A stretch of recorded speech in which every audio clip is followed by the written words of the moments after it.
Hang on to your seat, baby, cause this one's a screamer, a screamer.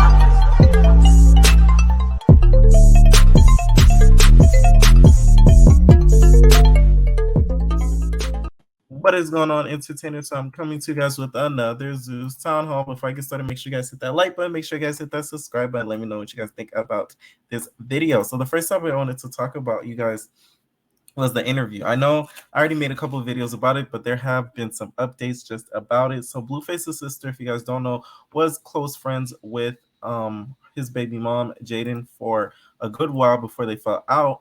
And she had something to say about the interview. So she said, get the interview questions before the interview so you ain't out here looking slow AF. I was excited for you, but you too thought you was gonna give us some bad beat energy, but it was just so dry and boring. I had to fast forward. Congratulations, though. You tried. Okay. So then Jaden posted an apology that Blueface's sister sent out to her when basically she got in that fight with Rock because she then realized that I guess, hey, I shouldn't have fell out with Blueface's baby mama Jaden. Okay. I don't think she looked slow in the interview at all. I felt like she was taken aback because that was her first like public sort of like interview / like appearance, because we never really seen anything personal from Blueface's baby mom. Like that's the first time I think she's ever really done like a formal interview. I think she probably been on Clarissa's YouTube page or something to that sort, maybe once. But no, I think that was really Rock, to be honest. But besides that, no other time. So I think she was just taken aback.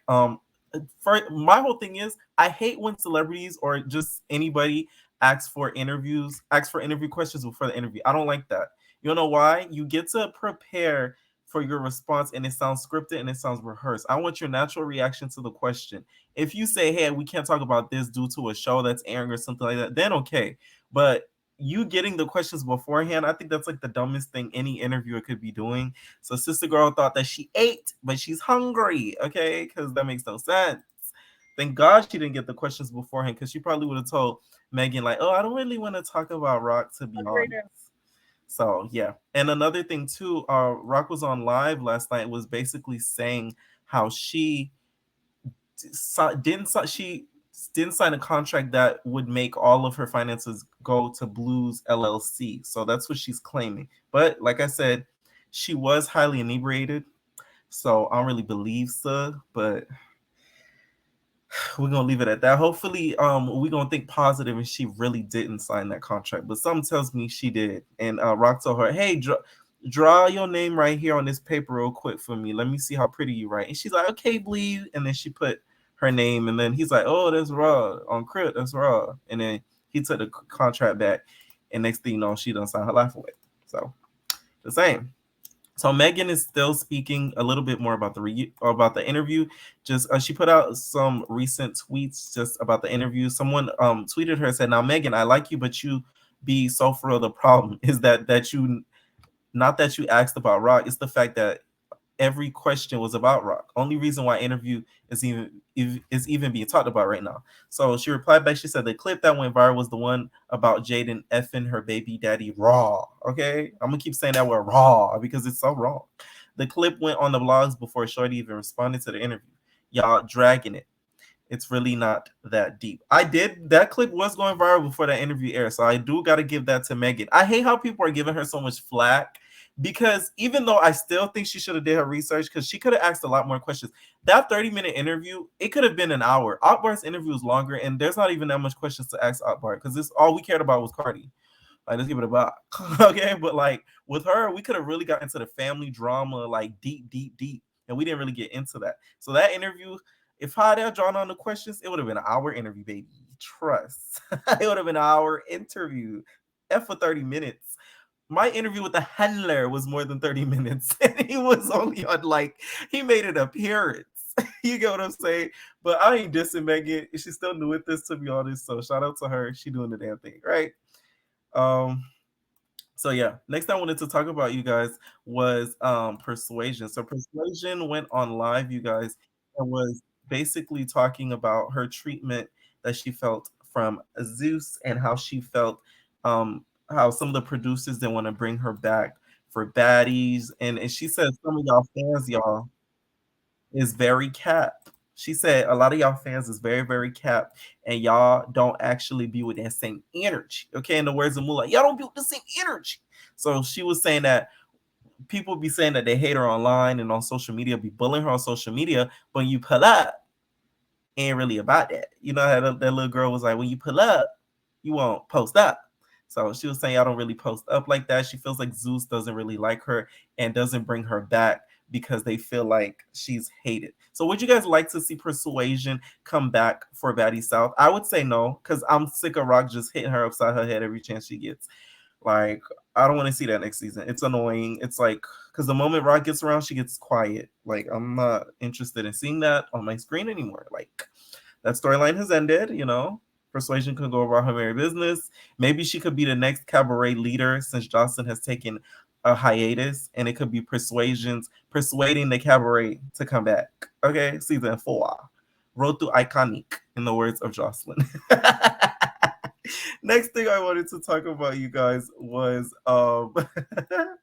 Rolling Ray. So you guys know Drake, and y'all probably thinking, what is Drake and Rolling Ray have to do with each other? So Drake dropped his new album with 21 Savage, and he mentioned Megan Thee Stallion, of course. So he mentioned a lyric basically mentioning the alleged shooting that happened between Megan Thee Stallion and Tory. And he had this to say to Megan, and some nice words of encouragement that I think Megan could use. Because, you know, everybody that drops a project now got to mention her getting boop, bop, bop, bop, bop in her foot. I don't want to be saying the word too much because y'all know how YouTube do. Which I know that would make her feel really like trash, especially if it actually did happen. She must feel like crap right now. So she said, at Eat a Stallion, you're beautiful. You make the room shake with just your uru. Ah, you're a child of God. Your music moved Grammys and motivated the needy. Ah, you have something they don't. Things could be worse. You're the one, never the mother in two. Smile, the storm is almost over, boo. Them. And that's home poo. I think that was one of the nicest things Rolling Ray has ever said. I, for one, don't think that he should have put the lyric. I know y'all want to know what I think about it. I don't think he should have put the lyric, especially with the whole takeoff thing that happened. Like, we get it. A lot of people do not believe her story, but y'all putting in lyrics in order to get media fodder. At this point, she has the right to feel some type of way, whether she's lying or not, because it's like you guys are using the situation in order to get clout off of her name. And it doesn't matter how big of an artist you are, you're still doing that. Okay, so that's what I think. I listened to the album just a little bit. Let me know what y'all think about the album so far, you guys. Do you guys think that is given or it's not? Okay, let me know what you guys think. Last time I was to talk about, you guys, was Big Legs. I'm Big Legs. Okay, she dropped the Dorm trailer, you guys, and I want to just break down what I think about the trailer. I can't recap it because of the violence. I know you guys want me to react to it, but I can't. YouTube is very censored. I hope you guys know that. Like, if I could react to a lot of things, I would. And if I could show a lot of things, I would. But the way YouTube set up, my creators know, like, they will get you for the littlest thing. But what I think is, Sister Girl did the thing because she's giving Fear Factor vibes. There was one clip in there that she basically is giving Fear Factor. And she's like, one of my baddies are going to be able to face their fears. They're going to eat this. It looked like they're eating roaches or something like that up to that point. I'm like, okay, Big Legs. That's one star I think off of Zeus that left Zeus that did her a big one. You know how they always talk about doing them a big one. She really did her a big one, to be honest, because she really did that. Like, she really ate, to be honest. So shout out to her for really eating, okay, on that trailer, because I like that. I will still, of course, be recapping The Dorm, because y'all know that show to me is so funny. Big Legs' show, if you guys haven't checked it out on Now That's TV, please do, because y'all going to get a good laugh out of that show, okay? Let me know what you guys think in the comments down below. And I also saw Mia Kaya, aka hashtag Mia Kaya, fighting in the trailer too, y'all. I said, okay, Mia Kaya, finally you fighting besides just talking. That's Big Legs' sister, y'all. All right, leave your comments down below, and we are out, babies.